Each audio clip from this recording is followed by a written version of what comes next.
یوم یأتی، جس دن وہ عذاب آئے گا، لا تکلم نفس الا باذنی، تو کسی شخص کو بولنے کی جرت بھی نہیں ہوگی سوائے اس کے کہ جسے اللہ نے اذن دیا ہوگا۔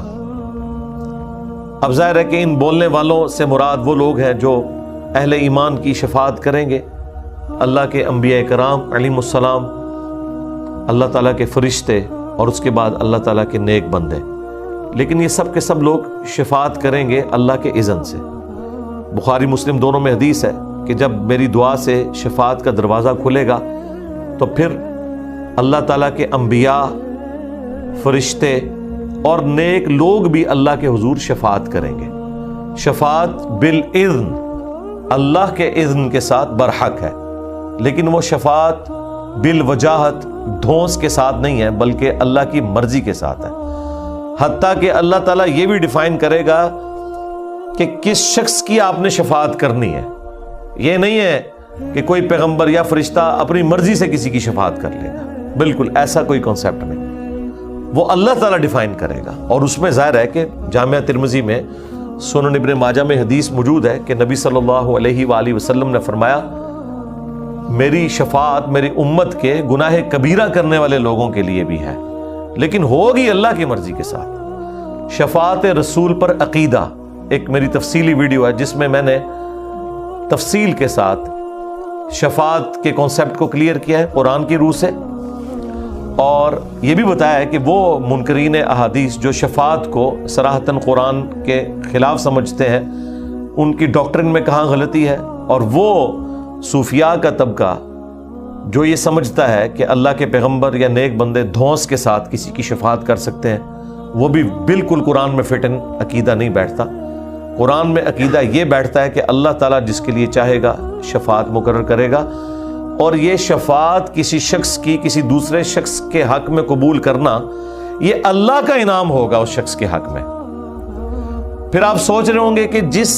شخص کے ہاتھوں یہ شفاعت کروائی جائے گی اس کا کیا کمال ہے؟ اس کا کمال یہ ہے کہ اللہ تعالیٰ اس کی عزت افزائی فرمائے گا۔ جس طرح دنیا میں بھی کالجز میں، یونیورسٹیز کے اندر جب کبھی پوزیشن ہولڈر بچوں کو انعام دلوایا جاتا ہے تو اس کے لیے مہمان خصوصی کسی کو بلایا جاتا ہے، اس مہمان خصوصی کی یہ عزت افزائی ہوتی ہے کہ اس کے ہاتھوں سے وہ شیلڈ دی جاتی ہے، حالانکہ وہ مہمان خصوصی وہ شیلڈ نہیں دے رہا ہوتا، شیلڈ تو وہ یونیورسٹی یا کالج دے رہا ہوتا ہے، لیکن اس کی عزت افزائی کی جاتی ہے اس اعتبار سے کہ وہ ایک بڑا شخص ہوتا ہے، اسے آنر دی جاتی ہے۔ جو پرائز لینے والا ہے، ڈگری لینے والا ہے، اسے بھی پتا ہوتا ہے کہ اس بڑی شخصیت نے مجھے کچھ نہیں دیا بلکہ اس کے ذریعے دلوایا گیا۔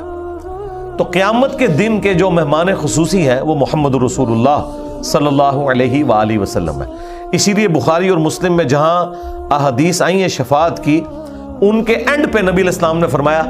کہ چاہو تو قرآن پڑھ کے دیکھ لو کہ قرآن میں بھی اللہ تعالیٰ نے اس منصب شفاعت کا ذکر کیا ہے۔ عسیٰ ان یبعثک ربک مقاما محمودا، ان قریب اے محبوب صلی اللہ علیہ وآلہ وسلم، آپ کا رب آپ کو اس مقام پر فائز کرے گا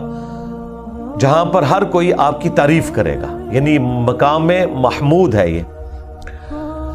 مقام محمود ایسا مقام کہ جس کی تعریف کی جائے، جو شخص اس مقام پر فائز ہوگا اس کی سب لوگ تعریف کریں گے،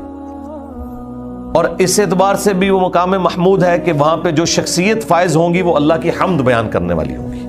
جو بخاری مسلم میں آیا نا کہ قیامت کے دن اللہ تعالیٰ جب جلال میں ہوگا اور کسی کی جرت نہیں ہوگی کہ اس کے حضور کلام کرے، تو سب سے پہلے میں لوگوں کا شفیع بنوں گا،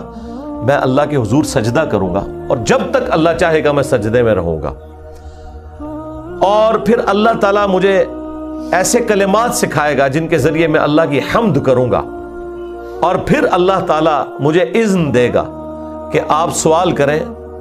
آپ کی بات سنی جائے گی، آپ شفاعت کریں، آپ کی شفاعت قبول کی جائے گی، اور میرے لیے پھر اللہ تعالیٰ تعداد مقرر کرے گا، اور یوں تعداد مقرر ہوتی رہے گی۔ ہر دفعہ نبی علیہ السلام جہنم کی طرف تشریف لے جائیں گے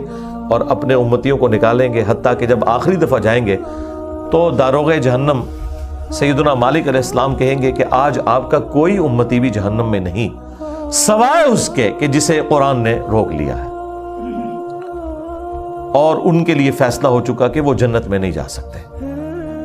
والعیاذ باللہ تعالی۔ قرآن نے کن کو روک لیا ہے؟ انہ من یشرک باللہ فقد حرم اللہ علیہ الجنہ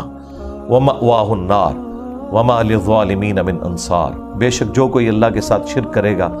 اللہ نے ایسے شخص کے اوپر جنت حرام کر دی ہے، اس کا ٹھکانہ جہنم ہے، وہاں اس کا کوئی مددگار نہیں ہوگا والعیاذ باللہ تعالی۔ حتیٰ کہ بخاری مسلم میں آیا کہ نبی علیہ السلام نے کہا کہ اللہ تعالیٰ نے ہر پیغمبر کو ایک دعا دی تھی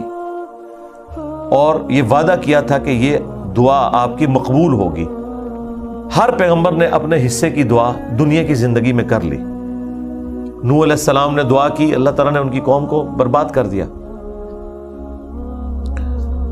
میں نے اپنے حصے کی دعا سنبھال کر رکھی ہے قیامت کے دن کے لیے،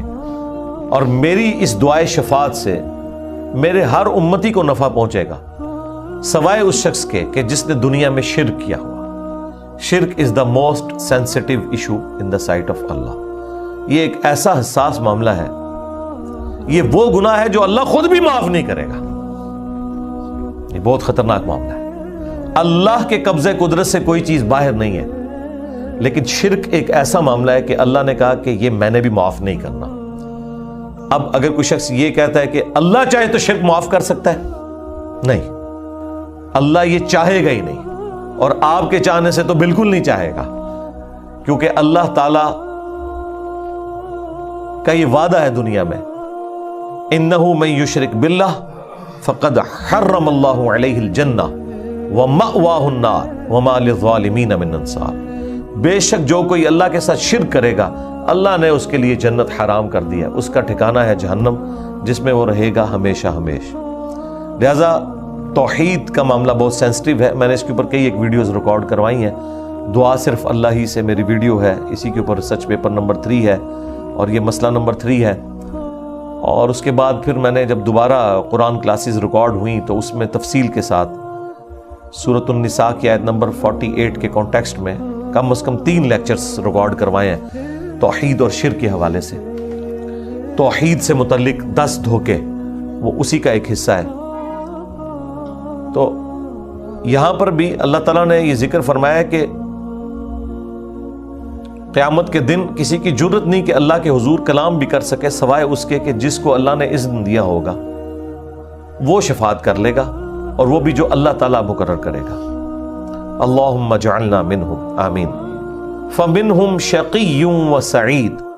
تو ان میں سے بعض بدبخت ہوں گے اور بعض خوش نصیب ہوں گے۔ لیکن یہ یاد رکھیے گا، یہ بدبختی یا خوش بختی انہوں نے دنیا میں کمائی ہے، یہ کوئی اللہ تعالیٰ کی ڈیوائن مور نہیں ان کے اوپر لگ گئی کہ اللہ تعالیٰ نے زبردستی ان کو جہنم میں بھیجنا تھا اور ان کو جنت میں بھیجنا تھا، وہ اپنے اعمال کے سبب گئے۔ اور اگر یہ کوئی عقیدہ نہیں مانتا تو پھر قرآن کا مقدمہ، انبیاء کا مقدمہ دھڑم سے نیچے گر پڑے گا، کیونکہ انبیاء دنیا میں آئے اس لیے کہ فری ول انسان کو دی گئی ہے، سوائے ان چیزوں کے کہ جن کے بارے میں اللہ نے پوچھنا بھی نہیں ہے۔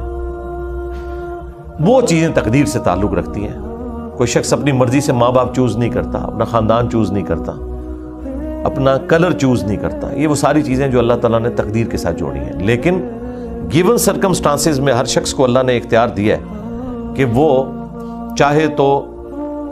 خوش بختی کا راستہ اختیار کرے اور چاہے تو ناشکری کا راستہ اختیار کرے۔ انا ہدیناہ السبیل، ہم نے تو ہدایت کا راستہ واضح کر دیا ہے، اما شاکرا و اما کفورا، چاہو تو شکر گزاری کی روش اختیار کرو اور چاہو تو ناشکری کی روش اختیار کرو۔